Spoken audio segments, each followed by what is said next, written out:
bit. Come, Patsy. None shall pass. What? None shall pass. I have no quarrel with you, good Sir Knight, but I must cross this bridge. Then you shall die. I command you, as King of the Britons, to stand aside. I move for no man. So be it. A standard. One person that was strong enough to stand in front of a bridge and keep people from passing so that others could get away. This is something that played out quite a few times. Sometimes it gets pulled into the idea of a troll bridge or a toll bridge. Let's look into this mysterious idea of a black knight who quite often was wearing silver armor and not even blackened armor. Legendary black knights, mysterious medieval entities of neutrality. Black knights began to appear in history during the Middle Ages. Since the 13th century, a series of legends mentioning the mysterious black knights emerged. Although the Black Knights were said to have carried out good deeds and fought to protect cities from unjust rulers and other threats, texts referring to these legends were censored and banned by the church during the medieval period. Nevertheless, the story of the legendary Black Knight Ashur endured over the centuries. You see, at a certain point there, like with the Templars, it had a problem within the church, and they didn't want this hero ideal showing up or giving people an idea of that, like the Arthur tales, which we'll get into a little. Because there's black knights in Arthurian legends, as we just saw. The figure of the Black Knight appears in several Arthurian legends as an ambiguous motif and often emerges as a competitor for one of the better-known Arthurian knights, or Arthur himself even. It's also the role that a couple of the Arthurian knights have actually pulled off themselves. As an example of the first, Sir Percival fights a Black Knight after exchanging rings with the other knight's wife. Whoopsie. Creating confusion and conflict. In the second reference to the Arthurian Black Knight, we see Sir Lancelot dressing up as a Black Knight as a disguise. But the best known example of a Black Knight in Arthurian legends is undoubtedly Sir Morian, the son of Sir Agravale and a Moorish princess, causing him to be referred by this title due to his African lineage. And no, he wasn't black. And his mother, he wasn't even partially black.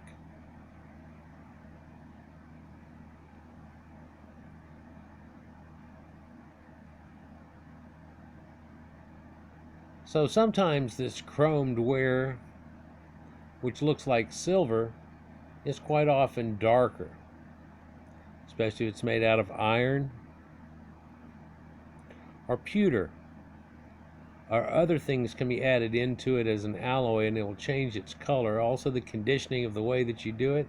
But back then they had a bluing and blackening type of dye that they could put onto it and then buff it back out, and it would enhance all the crevices and such like you see around on his shoulders and chest and everywhere, and give you that look. That's not really black armor. Ashur, the king killer and priest savior. See, the origin of Black Knights is closely linked to the legend of Ashur, a knight who had remained skilled and strong despite his old age, someone who could be called on at a later date. You see this coming up time and time again in all kinds of movies. One strangely that comes to mind is like The Unforgiven. Yeah, with Clint Eastwood, and he's the old gunslinger, and they know that he's there, so they call to see if he'll come and avenge him. So who will come and avenge that lady or that damsel? in distress.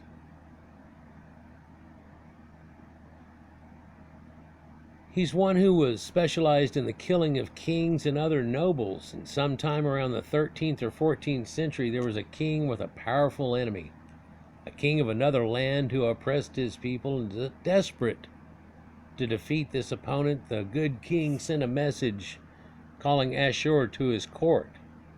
One night the king woke up to find Ashur near his bed. The assassin had entered his castle without detection, proving his skill like a ninja. He was just there. Ashur asked the king who he needed to kill, and the king gave his orders. Ashur accepted the task, but said he would first check the king's claims that the enemy was an evil oppressor. See, he wasn't to do something that was in the wrong. This is kind of like a Jedi. Ashur entered the fortress city of the king's enemy and witnessed for himself the cruelty of the ruler. His task to assassinate the king would and could proceed as planned.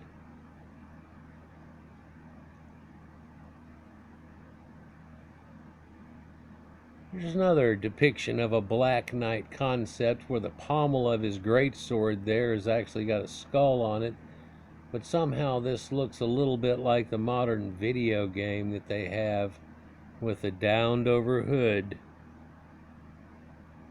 that they've done so many times in this task.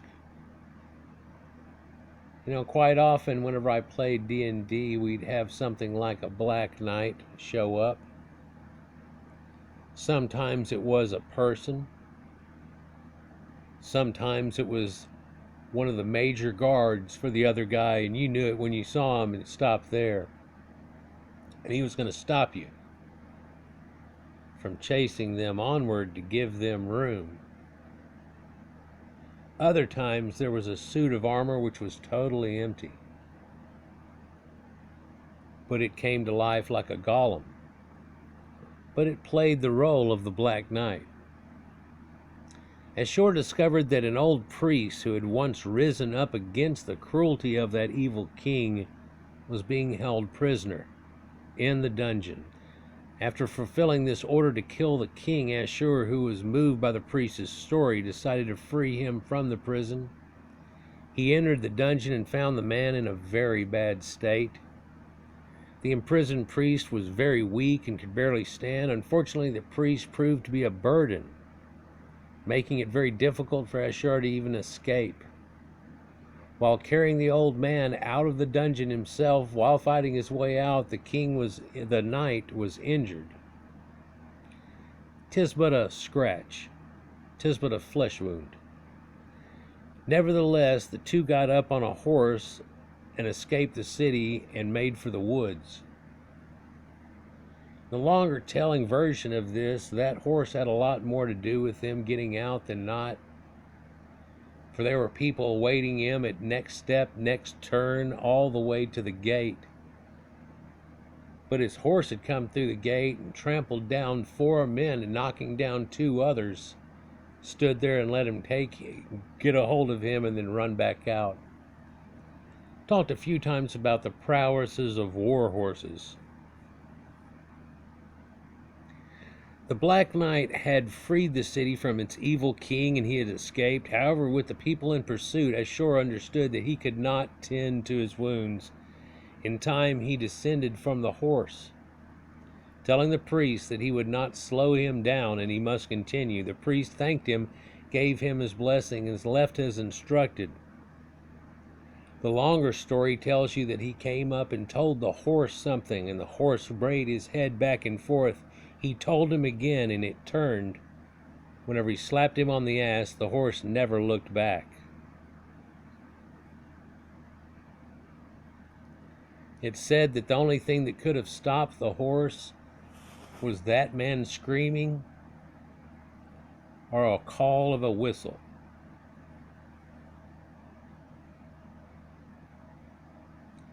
So he left himself that sentinel. The fight for the legendary knight's soul. Ashur waited for his end near a tree. Soon as blood left the knight's body, a demon appeared before him, telling the knight that his soul belonged to him and he had come to claim him. And it starts to show up something very much like a Grim Reaper concept, but it has threefold here. Before the demon could take Ashur's soul, an angel also appeared, saying that the knight's soul belonged to him and that he had come to take it with him to the heavens. Apparently the knight's good deeds had been just a little more numerous than his bad ones, and he had been forgiven. As the two entities were getting ready to clash over the human soul, a third party appeared. At this time, the angel and the demon had stopped fighting as if they had been frozen.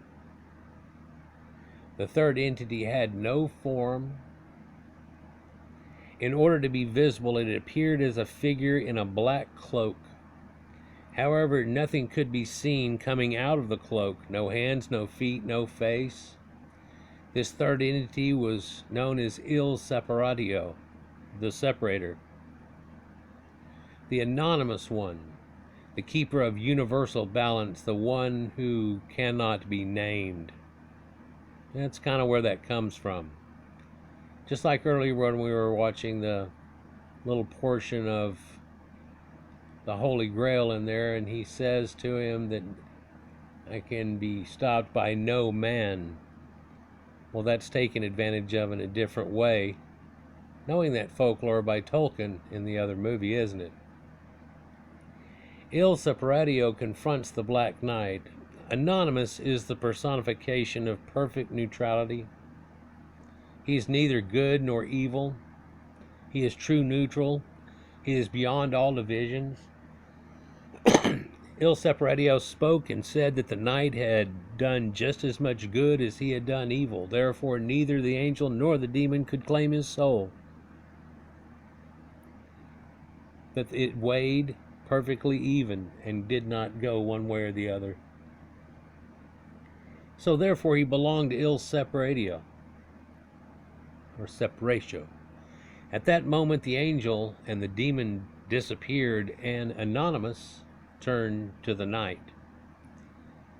Here's a depiction of Anonymous here, where it does show his hand.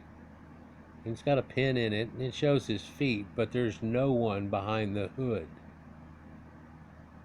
He's also holding the Book of Life. So he tells you here it's Anonymous, Glorious, and Bel, the king and notaries. That's in Budapest, Hungary. Ashur's wounds had been healed. All of a sudden, he got up and talked to Il Separatio. The entity told Ashur that he had become free and no longer belonged to the system. It's a long time ago here, but he was outside it and beyond it now. Il Separatio told the knight that he could do whatever he wanted, that he could live for as long as he wanted, that he could travel anywhere, including other planets. When he was to become bored of all of this, then he was to call upon Il Separatio to stand before him once again and tell him about the true purpose of their existence.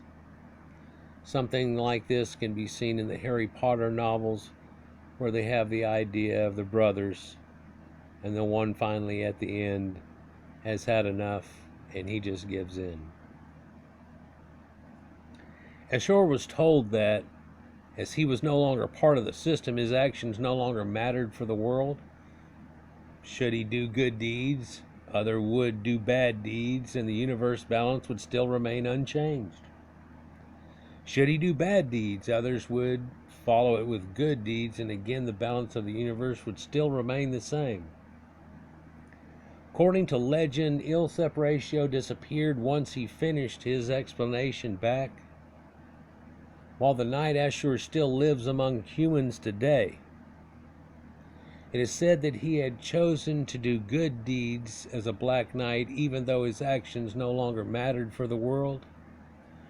Ashur the Immortal remains the prototype for the images that we know of as the Black Knight. Here's a cool depiction of it, but many have seen this ideal Another depiction which you wouldn't think of as the Black Knight was in Indiana Jones. And whenever he shows up, because trying to get the Holy Grail again and pick out which cup it was, and there was that steadfast knight. And due to his pledge, he never did die. He lived on and on and on until his needs were done. There's just something on the Black Knight, guys. I thought I'd give a little touch up on that. There are more stories that could go into this and other tales of war horses and things that have really been all but lost to time, but this is one, and this is one of the ones that they talk of as being the holotype of ideals of what is a Black Knight. Let me know what you think. Peace.